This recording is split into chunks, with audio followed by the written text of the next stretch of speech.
Jennifer looks down at 9-8 this time. We'll fold it. Bryn now.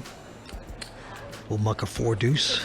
5. And the local Art Papazian with queen 7 of diamonds makes it 500. Around to Dan Shack.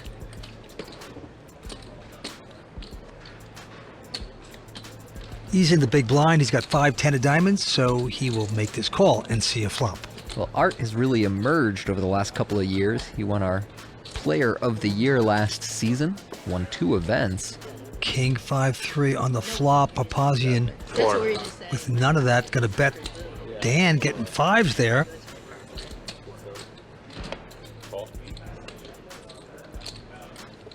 In front, makes the call, and the turn is another diamond here. It's an interesting card. So both players with a flush draw. Art with a gut shot to the 6 to go along with his. Could also catch a queen to win this hand. No bet from either player. Oh! Now Art is wishing he bet because he could win a huge pot. He's still going to win a nice one, but if he bets that turn, oh man. 9 of diamonds. They both have flushes. Dan Shack's thinking he's in front. Looking stunned. Makes a bet of 1,500. And Papazian, just a beautiful last card. Last 2 cards for him. Is going to make the raise 7,000. I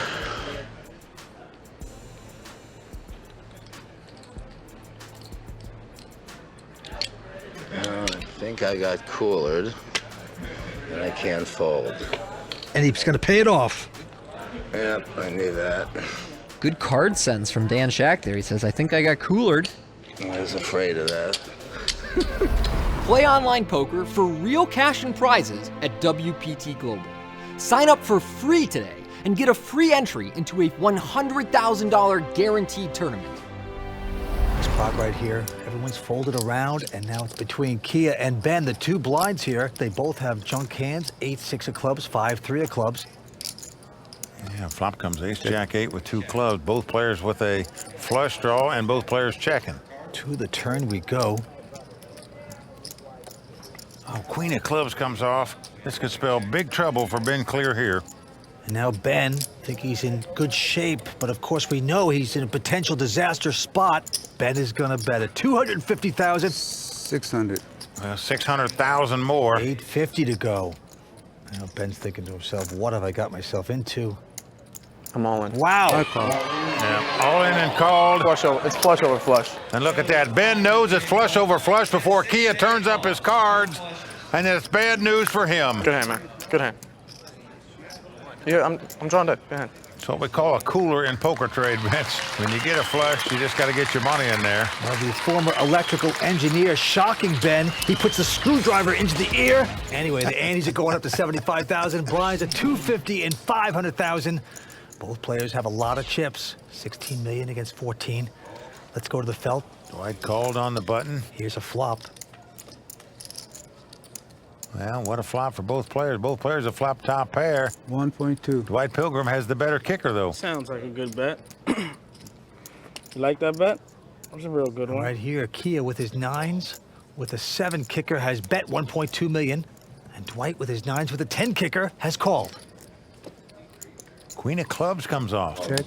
So both players have 2 9s and a flush draw, and Dwight Pilgrim has got the best of both. 1.2 sounds good. I like 1.2. And Kia has checked it, and Dwight's going to put out chips. Looks like 1.2 again. Kia has made the call, though. Down to the river we go. The 3 of clubs comes off. Both players have made a flush. Check. You know what? You made 1.2 sound so nice.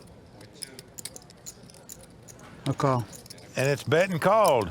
Dwight's got the 10 of clubs. Kia's got the 9 of clubs. Dwight going to win this pot. Just an aggravating hand all along for Kia Mohajeri. Yo, if I can't beat him standing up, I'm gonna take him to the floor. Oh, man. A couple straddles here, and now it's on Ben Lamb.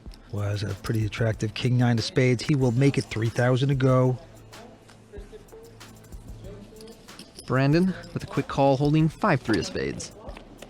So two-way action. Flops a queen, jack, Check. 6, 2 spades, and they both have spades.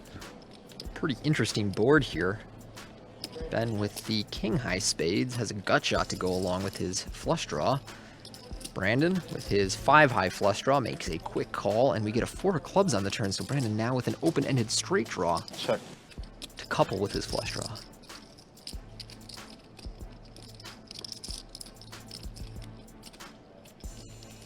Ben, look at this. He's betting 12,000.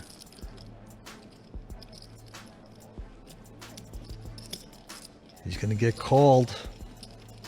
All comes down to this card right now. And it is a spade, which gives them both a flush. Oh, no. Oh, this could be a disaster for Brandon. These guys started this hand nearly $200,000 effective. How much is it going to cost Brandon? He fires out 25K. Oh, absolutely. You know this is going to be popped. Well, we said that Kristen Bicknell was our biggest winner of the evening, but that could change here if Ben Lamb just stacks Brandon.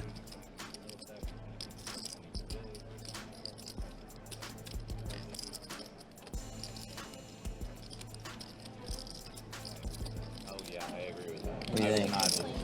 Have a straight. Straight might not be good. Straight might not be good. Brandon's saying I have a straight, and he is telling the truth. He just happens to have a little more. All right, this is the nittiest just call I've ever made. God dang it, I have a straight and a flush. God, look at that man. Jesus Christ. Come on, Ben. You know better than that. So it gives him a little bit of a bargain. Nice just call, Ben. Well, that was very friendly, and I don't think that Joe means his statement about that being a nice just call. Last hand, Ben. You can take 100 back. Here we go. Big blind 250. Aaron quickly folds his hand.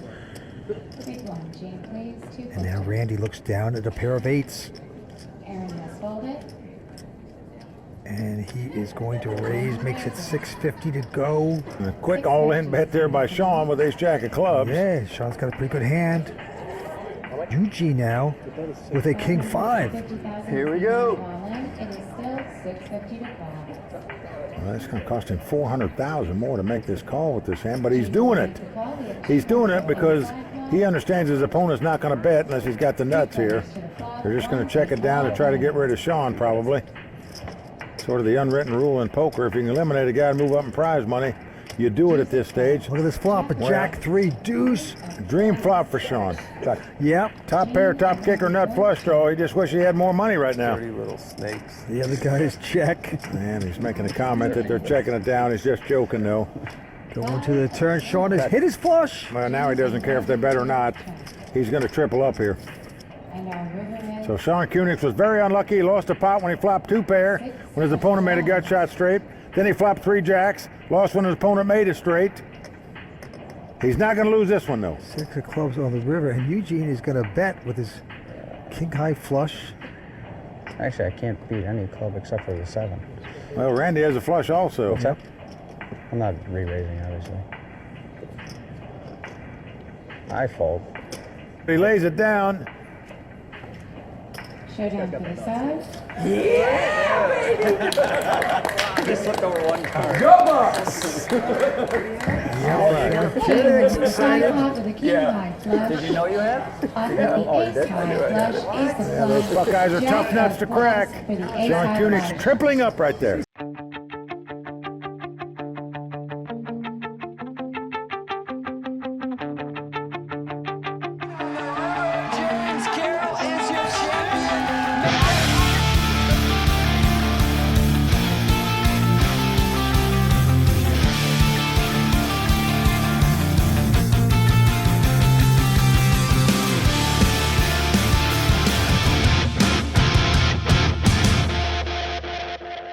See players opening up and playing a slightly wider range than before. Well, you don't need a wide range to get involved with pocket aces, which is exactly what Bill Perkins has right now. Yeah, I think I might play pocket aces no matter how many players are at the table. He makes it 7,000 to go. That's 2.5x with the blinds at 1,500 and 3,000. Ante is 500. Mercier with the easy fold, and now to Isaac Haxton on the button with ace-jack suited. Yeah, Ike has a couple options here. I think he could very easily 3-bet. He decides to just call, which I actually prefer. His hand is suited and plays well in a number of different flops. He's in position, so he doesn't mind adding a player or two to the field. Both blinds fold, and it's Bill and Isaac heading heads up to the flop. 6-10-9 with a couple of diamonds. Ike flops a pretty big hand here with the nut flush draw. Two aces still best. 21,000 in the middle. This is a pretty good flop for Bill. Not the best flop, but definitely worth at least 1 or 2 bets. Perkins coming up with a number. 8,500. Ike again with the option of either calling or raising with his very big draw. And I like in position just calling here, seeing what comes off. And that's a troublesome card potentially for Haxton. He now has jacks with the nut flush draw. Yeah, certainly is drawing to beat aces, but is still behind. He's definitely not going anywhere now. And Bill makes another bet on the turn. 12,500 this time.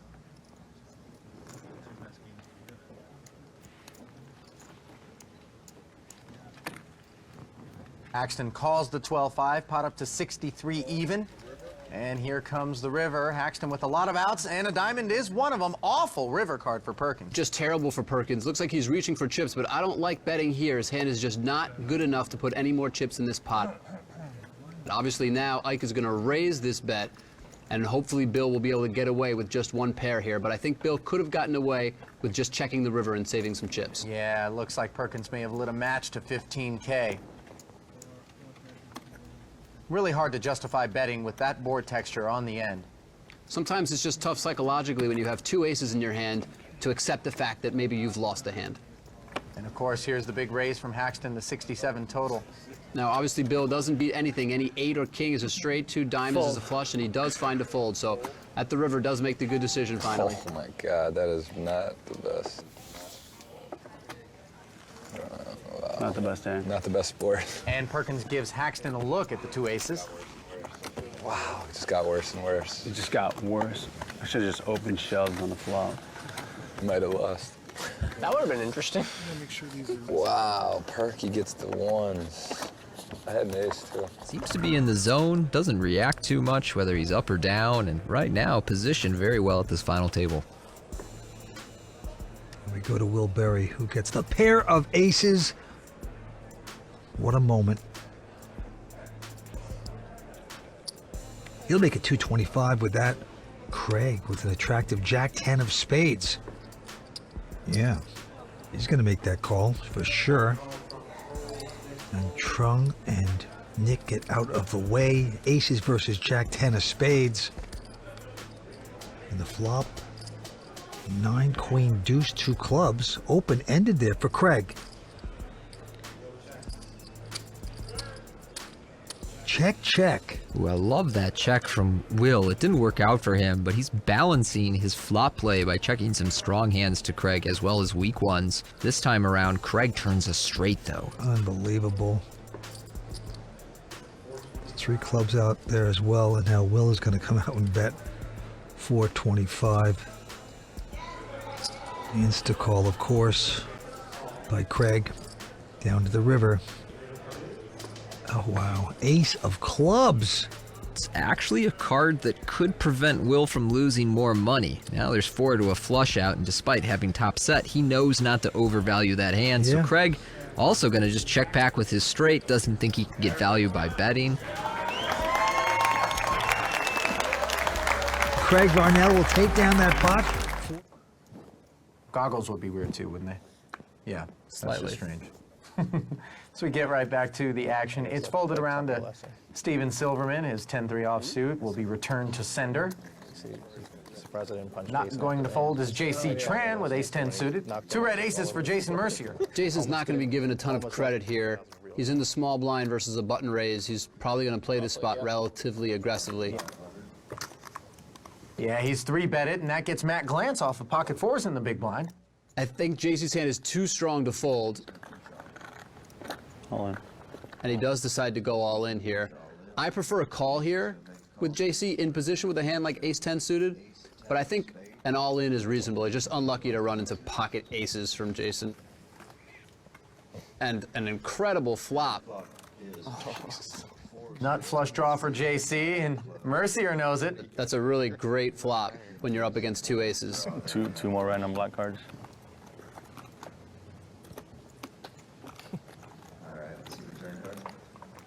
It's the 7 of diamonds, and all he's got to do now is dodge a spade. That's right. That's not black. Do this one real slow. Tran's looking for a black card with a pointy tip on the suit. Can he connect and double through Jason yet again and stay alive? He can. It's the deuce of spades on the end. What a bad beat for pocket aces. That's unbelievable. And you can see no reaction from either player there. And now Jason's just lost 2 all-ins in a row to the same player. And he went from at least my favorite at the beginning of this final table. As we pick up 6-handed action at the feature table. So with 6 here, there's 7 at the outer table. That makes a total of 13 left in this tournament. Folded around to Matt Glantz, and everybody's favorite, 2 aces. Also on the button, where he's going to be given less credit than usual. Matt raises to 2,700 to go. Jeff Gross in the small blind with the Bill Perkins, ace-4 offsuit. Yeah, you know, Matt Glantz is going to raise a little bit less liberally than some of the other pros. I actually like this fold here from Jeff Gross with a weak ace, out of position from the small blind. It's Jack-4 suited for Perkins in the big blind, and with those blinds at 6 and 1,200, he'll plop another 1,500 out there and defend. Yep, tough to make Bill Perkins fold his big blind. Oh, and it may be even tougher for him to fold at this point. Jack 10-3 with a couple of spades on the flop. Perkins checks top pair over to Glantz. And with 7,200 out there, Glantz fires 3,000 into the pot. It's a relatively wet or textured board here, which means that there are a number of draws, a number of straight draws and a flush draw as well. It's a check raise from Bill Perkins, min raise to 6,000. Yeah, this is pretty unorthodox play. I don't think any of the pros would have made this type of raise, especially with this type of hand. Yeah, and Glantz just called the 3,000, getting us to the turn with an 8. Bill Perkins with control of the betting. And top pair weak kicker settles on 6,000. Yeah, bets the same amount, another 6,000. His hand actually looks pretty weak here, but the 8 is not a great card for Matt. It does make a couple straights, and I think it's pretty reasonable for him to just check call on the turn. Look at this disaster river card for Glantz's aces. Perkins now with the best hand with trip jacks. And with 31,000 out there, he bets 6,000 again. Yeah, it's a little bit strange because if Matt did have a jack, a hand like Queen Jack, King Jack, or Ace Jack, that jack doesn't change the situation. He still has a better hand. So Bill's not really in a position to make a huge bet there. He does get paid off by pocket aces, and I think Matt's feeling pretty good that he lost such a small pot when his aces got cracked. Experimental. Well, I don't think you ever feel good about getting your aces cracked. It's all relative. Keep it in perspective.